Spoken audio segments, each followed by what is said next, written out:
തിരുവനന്തപുരം കോർപ്പറേഷനിലെ ഭരണം കയ്യിലുണ്ടെങ്കിലും തുടർച്ചയായ പ്രതിസന്ധികളാണ് ബി.ജെ.പി. നേരിടുന്നത്. അടുത്തിടെ ബി.ജെ.പി. കൗൺസിലറായ സുഗതനെ കാപ്പ കേസിൽ പോലീസ് അറസ്റ്റ് ചെയ്ത് ജയിലിലടച്ചത് പാർട്ടിക്ക് വലിയ നാണക്കേടുണ്ടാക്കി. ഇതിന് തൊട്ടു പിന്നാലെയാണ് കോടതിയിൽ നിന്നും അടുത്ത തിരിച്ചടി ഉണ്ടായത്. ദേവീദേവന്മാരുടെ പേരിൽ സത്യപ്രതിജ്ഞ ചെയ്ത 20 ബി.ജെ.പി. കൗൺസിലർമാരുടെ നടപടി ഹൈക്കോടതി റദ്ദാക്കി. ഇതേ തുടർന്ന് 19 പേർ അന്ന് തന്നെ വീണ്ടും സത്യപ്രതിജ്ഞ ചെയ്ത് സ്ഥാനം ഉറപ്പിച്ചെങ്കിലും ജയിലിൽ കഴിയുന്നതിനാൽ സുഗതന് മാത്രം ഇതുവരെ സത്യപ്രതിജ്ഞ ചെയ്യാൻ സാധിച്ചിട്ടില്ല. ഈ ഭരണ പ്രതിസന്ധികൾക്കിടയിലാണ് കോർപ്പറേഷൻ ഭരണം തികഞ്ഞ പരാജയമാണെന്ന പൊതുജന വിമർശനം ശക്തമാകുന്നത്. ഇക്കാരണങ്ങളൊക്കെ കൊണ്ട് തന്നെ കോർപ്പറേഷൻ ഭരണസമിതിക്കെതിരെ കോൺഗ്രസ് ഇപ്പോൾ അവിശ്വാസ പ്രമേയ നീക്കം നടത്തുന്നത്. കോൺഗ്രസിന്റെ നിയമസഭാ കക്ഷി നേതാവായ ശബരിനാഥനാണ് ഈ രാഷ്ട്രീയ നീക്കങ്ങൾക്ക് ചുക്കാൻ പിടിക്കുന്നത്. നിലവിൽ കോർപ്പറേഷനിൽ കോൺഗ്രസിന് 20ഉം LDFന് 29 അംഗങ്ങളാണുള്ളത്. അവിശ്വാസ പ്രമേയം അവതരിപ്പിക്കാൻ തന്നെ 1/3 അംഗങ്ങളുടെ, അതായത് 34 പേരുടെ പിന്തുണ ആവശ്യമാണ്. അതുകൊണ്ട് തന്നെ ഇതിൽ CPMന്റെ നിലപാട് അതീവ നിർണായകമാണ്. എന്നാൽ UDFുമായി ചേർന്ന് യാതൊരുവിധ രാഷ്ട്രീയ നീക്കങ്ങൾക്കും തങ്ങളില്ലെന്നാണ് CPM നേതാവ് തോമസ് ഐസക് വ്യക്തമാക്കിയിരിക്കുന്നത്.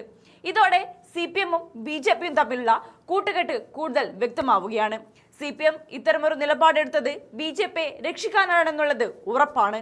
എന്തായാലും BJPക്കെതിരെ ശക്തമായ പ്രക്ഷോഭത്തിനൊരുങ്ങുകയാണ് കോൺഗ്രസ്. ഇക്കാര്യം ശബരിനാഥ് വ്യക്തമാക്കുന്നുണ്ട്. ആ വീഡിയോ ഒന്ന് കണ്ടു നോക്കാം. KPCCയിൽ വെച്ച് പാർട്ടിയുടെ മുതിർന്ന നേതാക്കളുടെ മീറ്റിംഗ് ഉണ്ടായിരുന്നു. അതിനുശേഷം വൈകുന്നേരം UDFന്റെ പാർലമെൻ്ററി പാർട്ടി ഉണ്ടായിരുന്നു. പാർട്ടി എടുത്തിരിക്കുന്ന പ്രധാനപ്പെട്ട ഒരു തീരുമാനം, നമ്മൾ വരുന്ന തിങ്കളാഴ്ച ഒരു നഗരസഭാ മാർച്ച് UDFന്റെ ആഭിമുഖ്യത്തിൽ നമ്മൾ സംഘടിപ്പിക്കുകയാണ്. അതിനുള്ള മീറ്റിങ്ങിനാണ് എല്ലാവരും വന്നിരിക്കുന്നത്.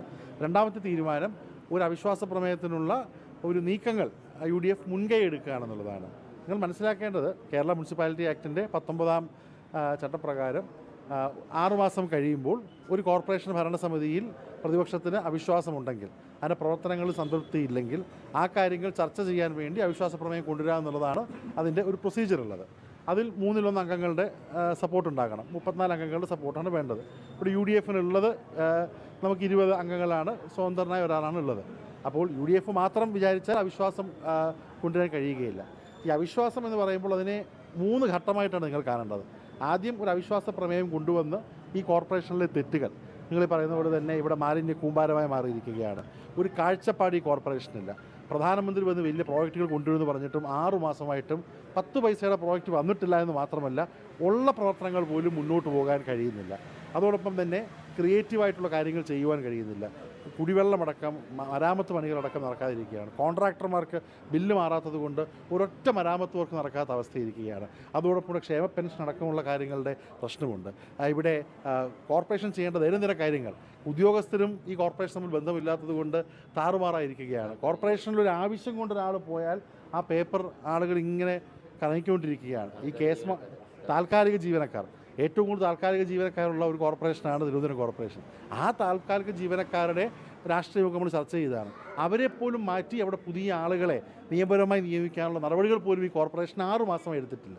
അപ്പോൾ 6 മാസം കൊണ്ടൊരു കാഴ്ചപ്പാട് പോലും പറയാൻ കഴിയാതെ, നമ്മളൊന്നും രാഷ്ട്രീയം നോക്കാതെ ഈ തെരുവ് നായ ശല്യത്തിനും, ഈ പറഞ്ഞ കുടിവെള്ള വിഷയത്തിനും, ഈ പറഞ്ഞ മാലിന്യ മുക്തമാക്കാനുള്ള തീരുമാനങ്ങൾക്കൊക്കെ നമ്മൾ റെഡിയാണ് ഒരുമിച്ച് വർക്ക് ചെയ്യാൻ.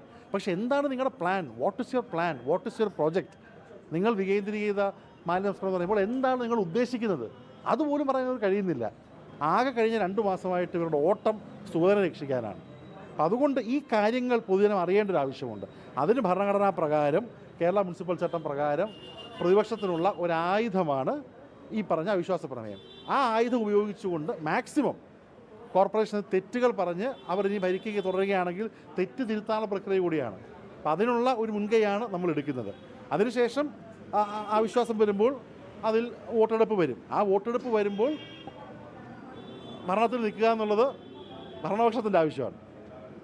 അവരിപ്പോൾ ഭരിക്കുകയാണല്ലോ. ചൂണ്ടിക്കാണിച്ച പോലെ തന്നെ ഒറ്റയ്ക്ക് കൊണ്ടുവരാൻ പറ്റില്ല.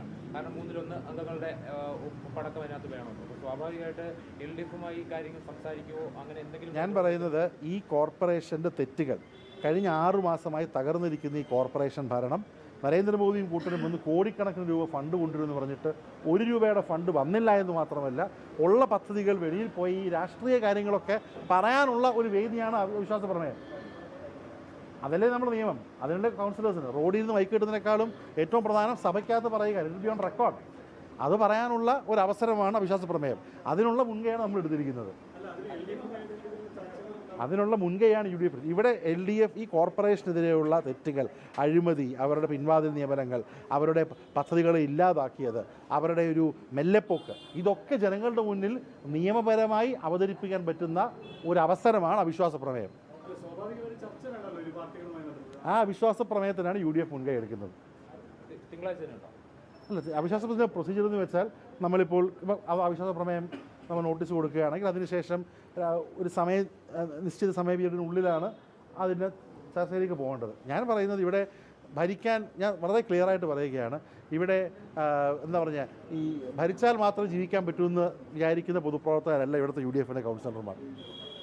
ഇവർ നന്നായിട്ട് ഭരിക്കണം എന്നാഗ്രഹിച്ച് ഇവരെ സപ്പോർട്ട് ചെയ്ത ആളുകളാണ്. നിങ്ങൾക്ക് ഓർമ്മ കാണും, ആദ്യത്തെ കൗൺസിൽ മേയറായി ശ്രീ വി രാജേഷ് ചാർജ് എടുത്തപ്പോൾ ഏറ്റവും പോസിറ്റീവായിട്ട് പറഞ്ഞ ഒരാളാണ് ഞാൻ. പക്ഷേ ഇവരെ കൊണ്ട് കഴിയുന്നില്ല.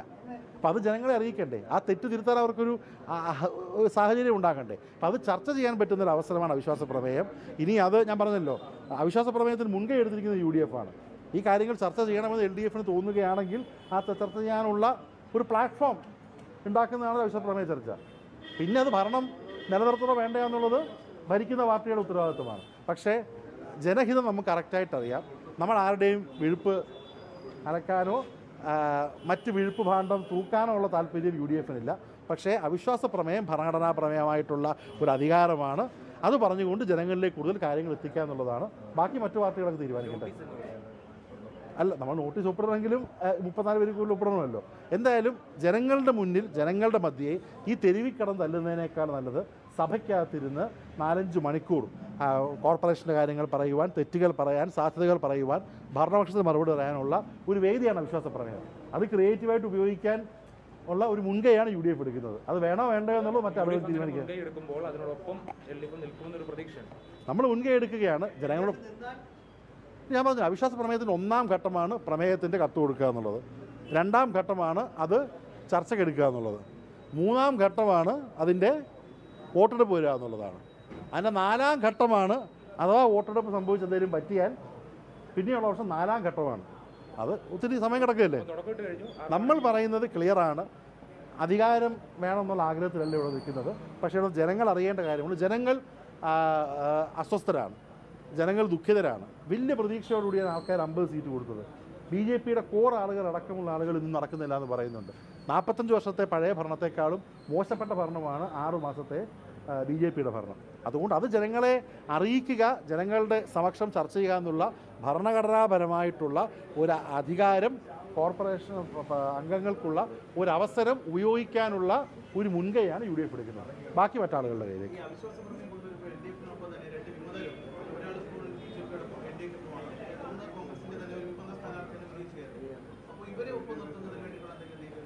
ഞാൻ പറഞ്ഞല്ലോ, ഇതിപ്പം ഞാൻ 4 ഘട്ടമുണ്ട്. 1-ാമത്തെ ഘട്ടമാണ് പ്രമേയത്തിന് തീരുമാനം എടുക്കുക. ഞാൻ പറഞ്ഞല്ലോ, അധികാരത്തിന് വേണ്ടി നമ്മുടെ നാടൻ ഭാഷയെ പറയുന്നില്ല, അധികാരത്തിന് വേണ്ടി ഇങ്ങനെ വെമ്പൽ കൊണ്ട് നിൽക്കുന്ന ആളുകളല്ല UDFൻ്റെ ആളുകൾ. നമ്മൾ തെറ്റ് തിരുത്താൻ അവസരം കൊടുക്കാനുള്ള ശ്രമം ചെയ്തു. നമുക്കിവിടെ സ്റ്റേറ്റിൽ അധികാരമുണ്ട്, കുറേ കാര്യങ്ങൾ ചെയ്യാനുള്ള സാധ്യതകളുണ്ട്. പക്ഷേ അധികാരത്തിന് വേണ്ടി അസ്വസ്ഥരായിരിക്കുന്ന ആളുകളോ റിസോർട്ട് രാഷ്ട്രീയം നടത്തുന്ന ആളുകളല്ല ഇവിടുത്തെ UDFൻ്റെ ആളുകൾ. നമ്മൾ ക്ലിയറാണ്, ക്ലാരിറ്റിയോടെയാണ് പോകുന്നത്. ഇതൊരു പൊളിറ്റിക്കൽ ടൂളാണ്.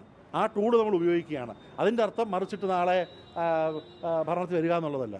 പ്രതിപക്ഷത്തിനുള്ള ധർമ്മമാണ്. ആ ടൂള് 6 മാസം കൊണ്ട് ഉപയോഗിക്കാനുള്ള അവസരം ഭരണഘടന നൽകുന്നുണ്ട്. ആ ടൂൾ നമ്മൾ ഉപയോഗിക്കാനുള്ള മുൻകൈയാണ് എടുക്കുന്നത്. ആ ടൂൾ ഉപയോഗിക്കാൻ സമതലത്തിൽ ചർച്ച ചെയ്ത് കാര്യങ്ങൾ പറയുവാനുള്ള താല്പര്യം LDF ഉണ്ടെന്ന് അവർ പറയട്ടെ.